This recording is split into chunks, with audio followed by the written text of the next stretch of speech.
Alkisah, di sebuah daerah di Sumatera Barat ada sebuah gunung berapi yang amat tinggi bernama Gunung Tinjau.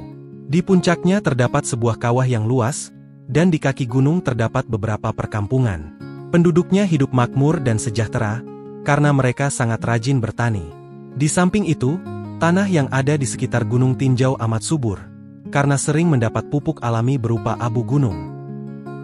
Di salah satu perkampungan di kaki Gunung Tinjau itu tinggal 10 orang bersaudara yang terdiri dari 9 lelaki dan seorang perempuan.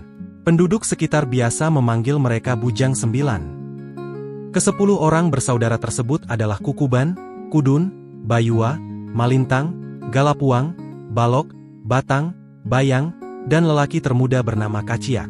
Sementara adik mereka yang paling bungsu adalah seorang perempuan bernama Siti Rasani, akrab dipanggil Sani.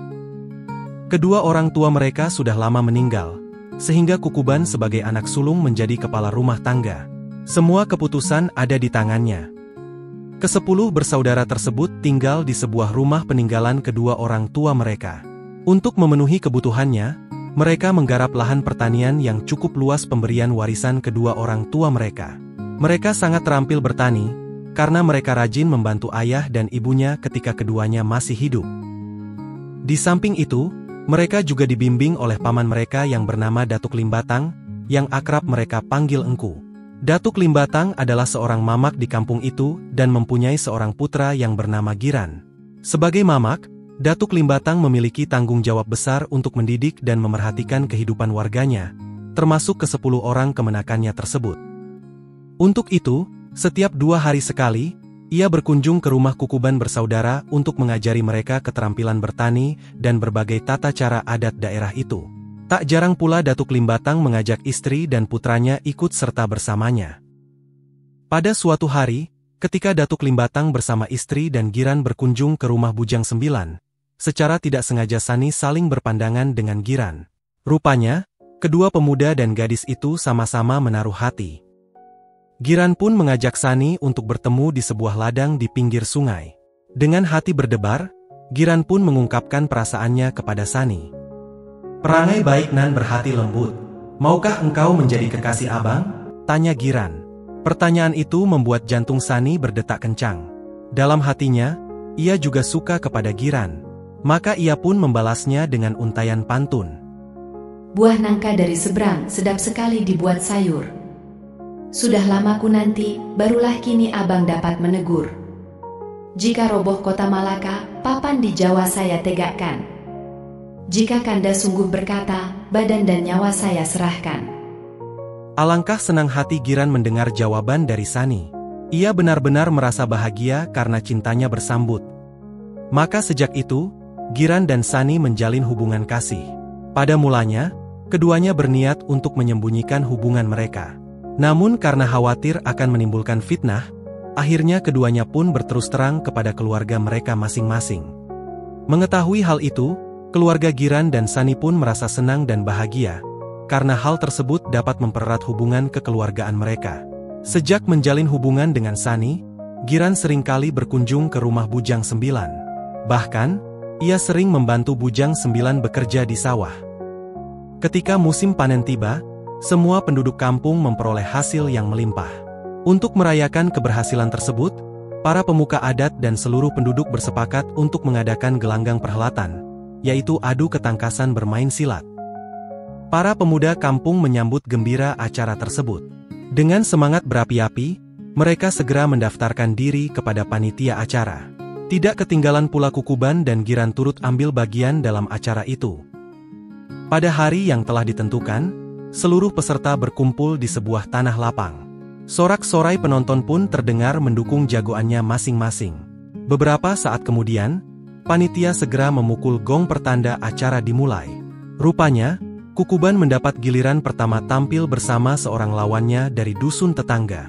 Tampak keduanya saling berhadap-hadapan di tengah arena untuk saling adu ketangkasan. Siapapun yang menang dalam pertarungan itu, maka dia akan melawan peserta berikutnya. Ternyata, Kukuban berhasil mengalahkan lawannya. Setelah itu, peserta berikutnya satu persatu masuk ke arena gelanggang perhelatan untuk melawan Kukuban, tetapi belum seorang pun yang mampu mengalahkannya. Masih tersisa satu peserta lagi yang belum maju, yakni si Giran. Kini, Kukuban menghadapi lawan yang seimbang. Majulah kalau berani, tantang Kukuban. Baiklah bang, bersiap-siaplah menerima seranganku, jawab Giran dan langsung menyerang Kukuban. Maka terjadilah pertarungan sengit antara Giran dan Kukuban. Mulanya, Giran melakukan serangan secara bertubi-tubi ke arah Kukuban, tetapi semua serangannya mampu dielakkan oleh Kukuban. Beberapa saat kemudian, keadaan jadi terbalik. Kukuban yang balik menyerang. Ia terus menyerang Giran dengan jurus-jurus andalannya secara bertubi-tubi. Giran pun terdesak dan kesulitan menghindari serangannya. Pada saat yang tepat, Kukuban melayangkan sebuah tendangan keras kaki kirinya ke arah Giran. Giran yang tidak mampu lagi menghindar, terpaksa menangkisnya dengan kedua tangannya. Aduh sakit, kakiku patah, pekik Kukuban dan langsung berguling di tanah sambil menjerit kesakitan. Rupanya, tangkisan Giran itu membuat kaki kirinya patah. Ia pun tidak mampu lagi melanjutkan pertandingan dan dinyatakan kalah dalam gelanggang tersebut. Sejak itu, Kukuban merasa kesal dan dendam terhadap Giran karena merasa telah dipermalukan di depan umum. Namun, dendam tersebut dipendamnya dalam hati.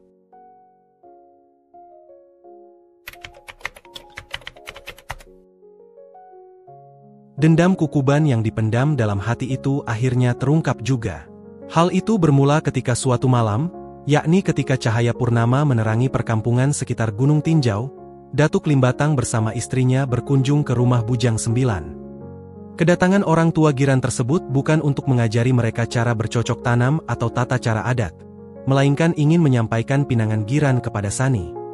Maksud kedatangan kami kemari ingin lebih mempererat hubungan kekeluargaan kita, ungkap Datuk Limbatang. Begini anak-anakku, untuk semakin mengeratkan hubungan keluarga kita, kami bermaksud menikahkan Giran dengan adik bungsu kalian, Siti Rasani, ungkap Datuk Limbatang. Tidak, aku tidak setuju dengan pernikahan mereka. Aku tahu siapa Giran, seru Kukuban dengan wajah memerah. Dia pemuda sombong, tidak tahu sopan santun dan kurang ajar.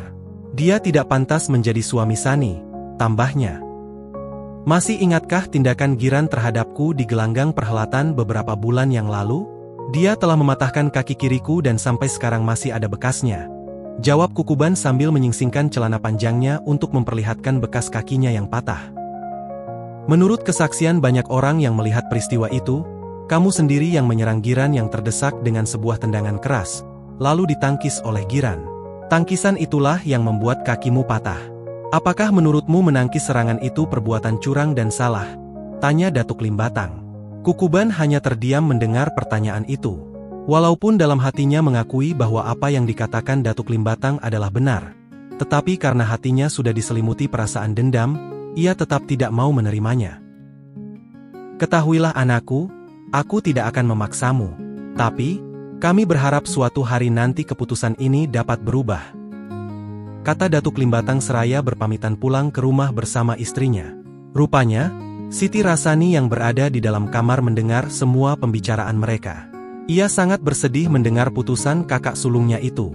Baginya, Giran adalah calon suami yang ia idam-idamkan selama ini. Sejak kejadian itu, Sani selalu terlihat murung. Hampir setiap hari ia duduk termenung memikirkan jalan keluar bagi masalah yang dihadapinya. Begitu pula si Giran, memikirkan hal yang sama. Berhari-hari kedua pasangan kekasih itu berpikir, tetapi belum juga menemukan jalan keluar. Akhirnya, keduanya pun sepakat bertemu di tempat biasanya, yakni di sebuah ladang di tepi sungai, untuk merundingkan masalah yang sedang mereka hadapi. Apa yang harus kita lakukan, Dik?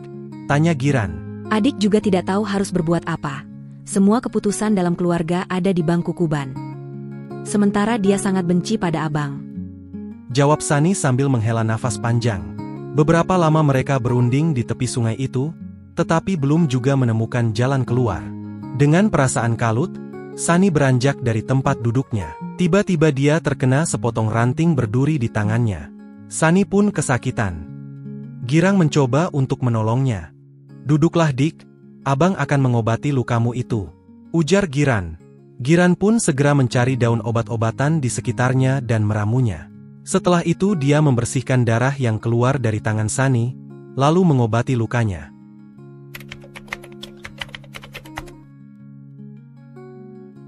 Pada saat itulah, Tiba-tiba puluhan orang keluar dari balik pepohonan dan segera mengurung keduanya.